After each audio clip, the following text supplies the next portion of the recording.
Yes, ubwo dusoza umwaka tunatangiye n'undi itariki ya mbere y'ukwezi kwa mbere ku mwaka wa 2026 abantu benshi barishimye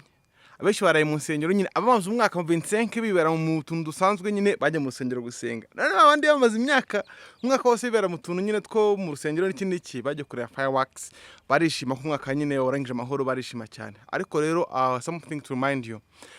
uyu mwaka utangiye ni igihe cyo kusetting intego shyashya kugira ngo nyine umungiye refreshing tangire bushyashya hari intego baratangiye nyine zibana igihe kirekire cyane ariko n'izindi natangiye nyine zimara umwaka umwe ariyo ntego wihaye bitakunda ukarefreshinga nyine birumvikana rero mu ntego wihaye hari ibyo wakomeze nyine uzakomeza n'undi gukora kugira imyaka yose izaza ariko nk'abazibazo kimwe rero inshuti zawe abavandimwe cyangwa abandi bantu utazi bari gupostinga ngo ikigo cyacu cyifurije abantu umwaka mushya muhire cyangwa se business yanjye yifurije umwaka mushya muhire abantu aho nta kintu wakuramo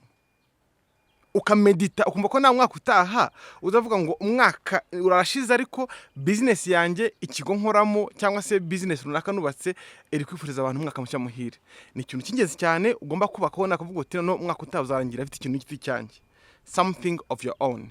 Ushobora growing a project mu buryo butandukanye niba ujya kwiga gende wige niba ukora business nto yitangire cyangwa se mu kimwe n'ibyo unoza runaka byitwa byawe ubitangire kugira ngo umwaka utaha uzavuga uti nanjye umwaka mu mihigo nesheje harimo no kuba nakoze my own business